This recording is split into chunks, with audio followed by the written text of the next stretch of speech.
두툼한 겉옷에 목도리와 장갑으로 무장한 시민들이 희생자들의 영정 앞에 섰습니다. 걸음을 옮기며 한 명씩 얼굴을 눈에 담다 보면 어느새 뜨거운 눈물이 흐릅니다. 영하 12도에 부는 칼바람에 가는 길이 추울까 영정마다 손난로도 하나씩 올려뒀습니다. 이어진 추모 발길에 싸늘한 유가족들의 마음 위에도 작은 온기가 차곡차곡 쌓였습니다. 이게 추워서 더 왔어요. 이게 춥고 그러니까 국민들 관심도 더 적을 것 같고 이게 춥다고 지금 이게 그냥 넘어갈 일이 아닌 것 같고요. 특히 지난 14일 시민 분향소 설치로 뒤늦게 희생자들의 영정과 위패가 마련되자 주말을 맞아 분향소를 찾는 시민들이 많았습니다. 친구분들이나 유족분들이나 오셔서 실제로 어떤 아픔을 얘기하시기도 하시고 또 그냥 시민분들도 훨씬 더 공감을 많이 하시는 것 같습니다. 참사가 발생한 지 50일이 넘었지만 여전히 답답함을 호소하는 목소리가 컸습니다. 어이없는 죽음이었고 아무도 책임지고 사과하지 않는 이 현실이 너무 말도 안 된다고 느껴졌고요. 유가족분들이 원하는 것들은 당연히 이루어져야 된다고 생각해요. 이태원역 1번 출구와 골목에도 추모 글귀와 국화꽃, 먹거리 등 추모 물품이 계속해서 쌓였습니다. 자원봉사자들이 추모 물품이 눈비나 바람에 훼손되지 않도록 비닐을 씌워 24시간 관리하고 있습니다.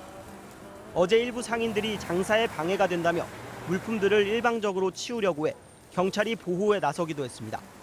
이태원 상인회는 일부 상인들의 우발적 행위였다며 다음 주 안에 추모 공간을 정리하는 방안을 유족과 논의하기로 했습니다.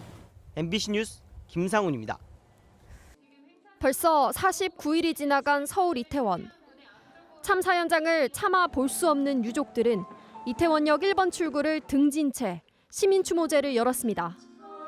그날의 첫 112 신고 시각인 오후 6시 34분이 되자 전광판과 촛불이 꺼집니다. 모두 함께 추모. 정막 속에 희미한 울음소리만 들리더니 첫 신고자의 목소리가 흘러나옵니다. 압사당할 것 같아요. 겨우 빠져나왔는데.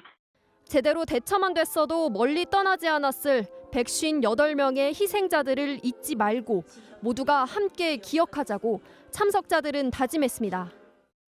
우리 착한 영혼들의 마지막 하루를 함께 하기 위하여 여기 이태원에 모였습니다. 추모제는 이태원뿐 아니라 광주와 울산, 경남 창원 등 전국 13곳에서 거의 동시에 진행됐습니다. 불교식 전통 위령제 49제가 치러진 서울 조계사. 158번의 종소리가 울리고 희생자들이 생전에 좋아하던 음식들이 상위에 수북이 쌓였습니다. 떠나보내야 하지만 떠나보낼 수가 없습니다. 저는 아직 지한이의 사망 신고를 하지 못했습니다. 아니 영원히 못할 것 같습니다. 대한민국 한복판 이태원 그 골목에서 차갑게 생을 다한 우리 아들, 딸들을 잊지 말고 기억해 주세요.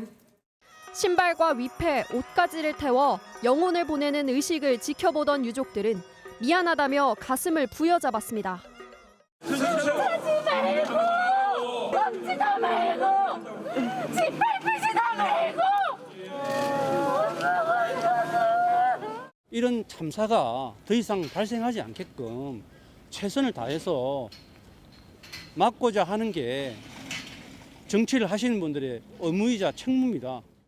49일 전에는 평범한 부모이고 형제였을 유족들을 바라보던 시민들도 함께 눈물을 흘렸습니다. 엄마들 우는데 울었어요. 자기 자식이라고 생각하면 얼마나 비통하겠어요. 부모는 다 똑같잖아요. 7개 종단에서도 녹사평역 시민분향소에서 합동 추모식을 열고 떠나간 넋들을 위로했습니다. MBC 뉴스 김정우입니다. 12구 참사 희생자들의 영정과 함께 새로 설치된 서울 녹사평역 시민분향소에는 눈 속에서도 유가족과 추모객들의 발걸음이 이어졌습니다. 책임자 사과와 진실규명 그리고 2차 가해 방지 대책을 마련해달라는 목소리가 높았는데요.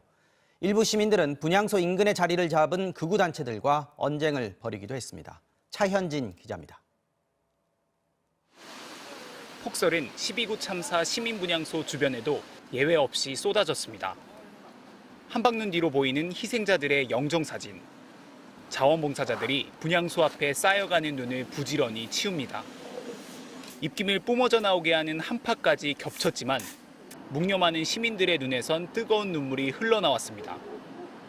영정 앞에 국화꽃을 놓고 묵념하며 미안함과 죄책감, 애도의 마음을 전했습니다. 영정 사진 놓는 거 보고서 꼭 와봐야겠다 생각을 했어요. 저도 청소년 아이가 있는 엄마로서 해줄 수 있는 게 아무것도 없더라고요. 그래서 그냥 분향소에 와서 미안하다고 말 한마디 해줘야겠다 생각했어요. 제 친구들 같아서 그게 너무 가슴이 아팠어요. 왠지 죄책감이 들었어요. 분향소에서 추모 시민들을 맞이한 유가족들은 큰 위로가 됐다며 고마워했습니다.